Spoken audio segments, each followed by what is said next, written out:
जय भीम साथियों, फिर आपका स्वागत है वी द पीपल बाय संदेश जगताप इस चैनल पे। आज उस विषय पे हम चर्चा करने वाले हैं। कल संसद में अनुराग ठाकुर जी जो सांसद है, उन्होंने राहुल गांधी इनको उनकी जाति पूछी और उस पर दूसरे सांसद सपा के मुखिया अखिलेश जी यादव इन्होंने उसके ऊपर आपत्ति जताई और ये माहौल उस कल थोड़ा गर्मा गया। और देखा जा रहा है, पिछले कुछ महीनों से देख रहे हैं कि इस देश में संविधान पे चर्चा होने लगी है, इस देश पर जातिवाद पे चर्चा हो रही है, इस देश में बाबा साहब के बारे में चर्चा हो रही है, संविधान उसका प्रियम्बल, उसकी प्रस्तावना, इसके ऊपर चर्चा हो रही है, प्रोग्राम हो रहे और अलग अलग पार्टियां उस तरह से काम कर रही हैं। लेकिन जिस तरह से ये चर्चा बढ़ रही है उससे थोड़ा सोचना पड़ रहा है कि ये कोई रणनीति तो नहीं। आने वाले जो विधानसभा के चुनाव है और इंडी गठबंधन जो है वो संविधान को सामने रखकर बाबा साहब की बात करके, जातिवाद की बात करके कुछ नैरेटिव तो सेट नहीं करना चाहती और इसीलिए हम लोगों को आज सोचना पड़ेगा। कुछ बातें जो है लगता है मुझे कि आप लोगों के सामने रखूं। जो ऐतिहासिक तथ्य है उनको जानना ज़रूरी है, क्योंकि कांग्रेस जो है वो कोई अभी नई नई बनी हुई पार्टी नहीं है। 130-35 साल हो चुके इस पार्टी को और इसका जो इतिहास है वो दलितों, पिछड़ों के लिए, आदिवासियों के लिए क्या रहा है, ये हम लोग को जानना ज़रूरी है। जैसे कि आप जानते हैं, सो ज़्यादा लंबा जाने की ज़रूरत नहीं, फिर भी 100 साल पहले की बात कहता हूँ कि 1920-21 की बात है और जो मुंबई काउंसिल था वहाँ पे एक अछूत मेंबर की रिजर्व सीट थी और वहाँ पे अछूत एक प्रतिनिधि चुनना था, तो उसके ऊपर कांग्रेस ने दावा कर दिया था। कांग्रेस चाहती थी कि वो जो अछूत मेंबर है वो हम चुने, अछूतों के लिए जो प्रतिनिधि हो वो कांग्रेस चुने करके। इस बात को छत्रपति शाहू जी महाराज ने जो है विरोध किया और कांग्रेस को बताया कि यह अछूतों के प्रतिनिधित्व की बात है, तो वो प्रतिनिधि कौन हो सकता है, ये चुनने का अधिकार अछूतों को है, आपको नहीं है। और इसी तरह से याद उस वक्त वो विरोध हुआ, शाहू जी महाराज को भी विरोध हुआ, बाबा साहब को भी उस वक्त विरोध हुआ। उसके बाद आगे बढ़ते हैं तो साइमन कमीशन आया और हम सभी ने, जब हम स्कूल में पढ़ रहे थे तो गो बैक साइमन सभी ने किया, लेकिन हमने कभी उस वक्त सोचा नहीं, ना पूछा नहीं कि ये साइमन कमीशन आया क्यों था, ये साइमन कमीशन था किस चीज़ के लिए। अब जब बड़े हो गए, समझदार हो गए, जानने लगे, तब पता चला कि साइमन जो है उस वक्त के जो दलित है या जो अछूत थे, जो पिछड़े थे, जो आदिवासी थे, उनके लिए, उनके अधिकारों के लिए, हितों के लिए कानून बनाने के लिए आए थे। यानी दलितों, पिछड़ों, आदिवासियों के जो हजारों सालों से उनको पढ़ने का मौका नहीं था, उनको संपत्ति रखने का अधिकार नहीं था, आगे बढ़ने का अधिकार नहीं था, राजनीति में नहीं आने का अधिकार था, मतलब कुछ मौके ही नहीं थे। वो कानूनी मौके देने के लिए या कानून बनाने के लिए, उसके ऊपर सर्वे करने के लिए, जानकारी लेने के लिए साइमन कमीशन आया था। और जब साइमन कमीशन आया तो कांग्रेस ने उसका विरोध किया और उसको गो बैक साइमन कह दिया। और ऐसे साइमन को इस देश के बड़े नेता डॉक्टर बाबा साहब अम्बेडकर जाके मिलते हैं, जिनके आज फोटो संविधान लेकर के कांग्रेस घूम रही है।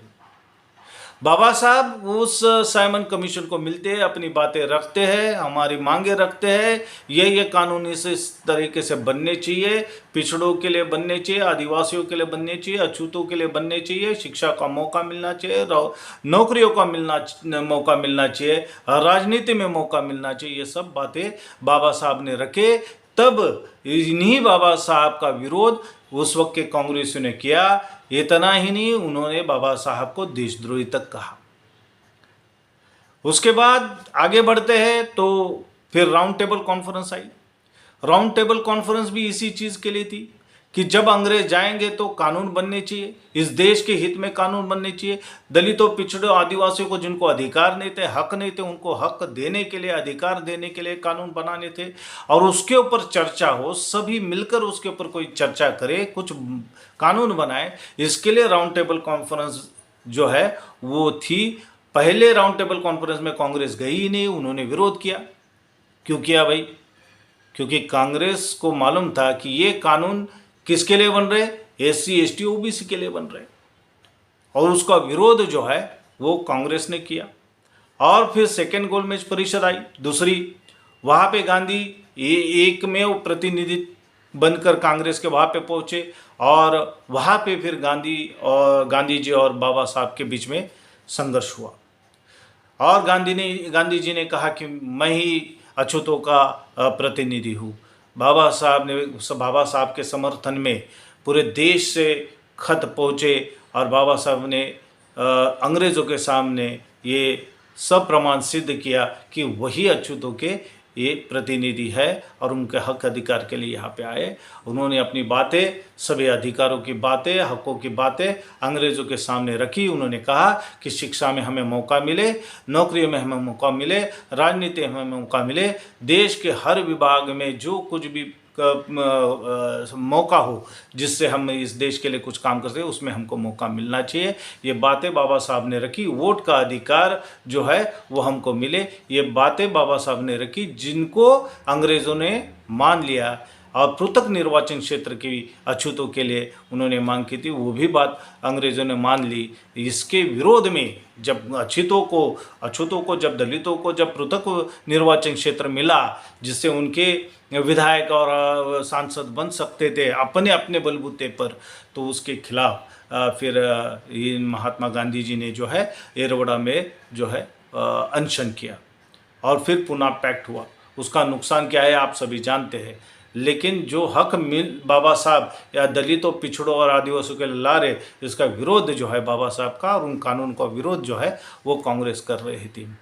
उसके बाद हम आगे बढ़ते हैं 1937 में, जब ये चुनाव हुआ बाबा साहब के स्वतंत्र मजदूर पक्ष के माध्यम से कुछ लोग चुन के आए, बहुत खुशी का माहौल था। तो कार्यकर्ताओं ने बाबा साहब को कहा कि हम एक विजय रैली निकालते हैं। बाबा साहब ने भी उनको कहा कि ठीक है, और वो उस रैली में बाबा साहब जा रहे थे। तो उस रैली पर जो कांग्रेस का उस वक्त का जो मुंबई प्रांत का जो अध्यक्ष था एसके पाटिल, ये जो एसके पाटिल ने जो है, उसके गुंडों ने जो है वो बाबा साहब पे हमला कर दिया, उस विजय रैली में किया था। वो तो बाबा साहब का जो ड्राइवर था वो बीच में आ गए, इसके लिए उस वक्त बाबा साहब की जान बच गई। लेकिन ये कांग्रेस ने उनके ऊपर हमला 1937 में किया था। फिर भी वो पीछे हटे नहीं। 42 में तो बाबा साहब का कोई चुन के नहीं आया। बाबा साहब चाहते थे कि संविधान सभा में जाए, तो संविधान सभा में जाने के लिए वो चुन के आना ज़रूरी था, लेकिन बाबा साहब वहाँ पे चुन के नहीं जा पाए। तो यही कांग्रेस के जो नेता थे वल्लभ भाई पटेल ने कहा था उस वक्त बाबा साहब के, डॉक्टर अंबेडकर आपके लिए संविधान सभा की दरवाजे ही नहीं तो खिड़कियां भी बंद है, आप कैसे अंदर आते हो मैं देखता हूँ। फिर जोगिंद्रनाथ मंडल और बाबा साहब ने जो बंगाल है, बंगाल से चुनकर बाबा साहब आ गए। लेकिन जहाँ से बाबा साहब जयसुर खुलना से चुन के आए, वो जगह जो है वो पाकिस्तान को कांग्रेस ने दे दी षड्यंत्र के माध्यम से। और बाबा साहब को फिर कहा इन कांग्रेस ने, जाओ और पाकिस्तान का संविधान लिखो करके। जब ये बात बाबा साहब ने अंग्रेज़ों के सामने रखी तो अंग्रेज़ों के दबाव में आकर फिर कांग्रेस को जो है बाबा साहब को संविधान सभा में लेना पड़ा। और तभी जाके आज का ये संविधान बनाई, जिसको उठाकर और पूरे देश भर में घूम रहे थे कांग्रेसी और बोल रहे थे कि संविधान को बचाना है।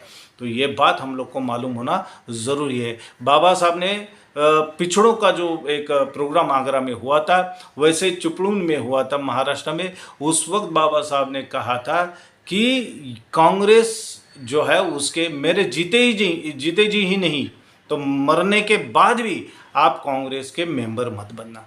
वोट करने की तो दूर की बात है, बाबा साहब खुद कहते हैं कि मेरे मरने के बाद भी आप कांग्रेस के मेंबर मत बनना। कांग्रेस एक जलता हुआ घर है, जो उसमें जाएगा वो जल के खाक हो जाएगा। हमने अपने आप को खाक करने का अगर सोचा है, जो भी दलित पिछड़ा जो चाहता है कि अपने समाज को बर्बाद करे, वो कांग्रेस में जा सकता है, जो बाबा साहब की इस बात को नहीं मानेगा। साथ में बाबा साहब ने कहा था कि ये देश जो है इसको अगर अपने हित के लिए आपको हुक्मरान बनना ज़रूरी है, और लोग नहीं समझते थे इस बात को। बाबा साहब को मालूम था ये समाज पिछड़ा है, अनपढ़ है, इनको जल्दी समझ में नहीं आती है कुछ बातें, तो मेरे मरने के बाद ये भूलने नहीं चाहिए। इसके लिए बाबा साहब ने स्पेशल एक पुस्तक लिखी जिसका नाम था what Congress and Gandhi has done for untouchables, यानी अछूतों के लिए कांग्रेस और गांधी ने क्या किया। ये बात उस पुस्तक में उन्होंने रखी है। तो ये आज बताने की ज़रूरत इसके लिए पड़ रही है कि लोग आज कहते कि नहीं आज की कांग्रेस अलग है, आज की कांग्रेस अलग है। अरे 1956 से लेके आज ये 2024 तक कांग्रेस को बाबा साहब की याद नहीं आई, उनको उन्होंने कभी भारत रत्न नहीं दिया, उनका सम्मान नहीं किया, उनके सम्मान में कोई स्मारक नहीं बना। कुछ तो होना चाहिए था जो कांग्रेस ने किया नहीं। आज जब सत्ता नहीं है तब उनको दलितों के पिछड़ों की याद आ रही है, ऐसा लग रहा है। समझ में आ रही है बात। अभी कैसे 2024 में एक दलित चिंतकों के बाद चिंतक के साथ में राहुल गांधी जी ने बात की। अब राहुल गांधी जी बात क्या कर रहे हैं वहाँ पे कि जो कांशीराम जी है वो नथिंग विदाउट दलित एक्सप्रेशन। मतलब क्या है कि वो कहते हैं कि दलितों को साइड में रख दिया जाए, अलग कर दिया जाए, मतलब उनकी बातें ना करे तो कांशीराम जी कहीं पे भी नहीं रहेंगे। यानी कांशीराम जी का महत्व सिर्फ दलितों की वजह से है, ऐसा इनका कहना है। और बाबा साहब के बारे में यही बातें करते थे 1956 से लेकर कि बाबा साहब दलितों के नेता है।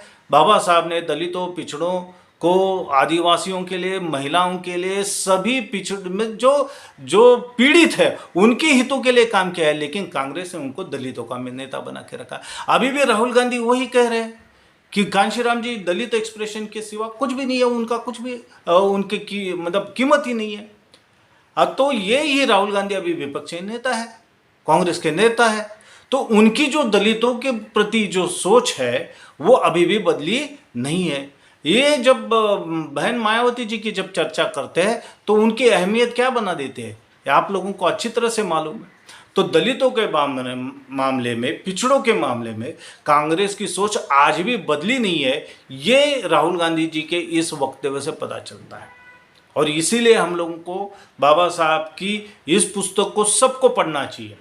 जो दलित है, पिछड़ा है, आदिवासी है, स्त्री है, जो पीड़ित है, शोषित है, उनको ये पुस्तक पढ़नी चाहिए कि what Congress and Gandhi has done for untouchables, यानी गांधी ने और कांग्रेस ने अछूतों के लिए क्या किया। ये तो हर दलित को पढ़ना चाहिए, जो पहले अछूत थे उनको तो पढ़ना ही चाहिए, और बाबा साहब के मानने वाले लोगों को याद रखना चाहिए।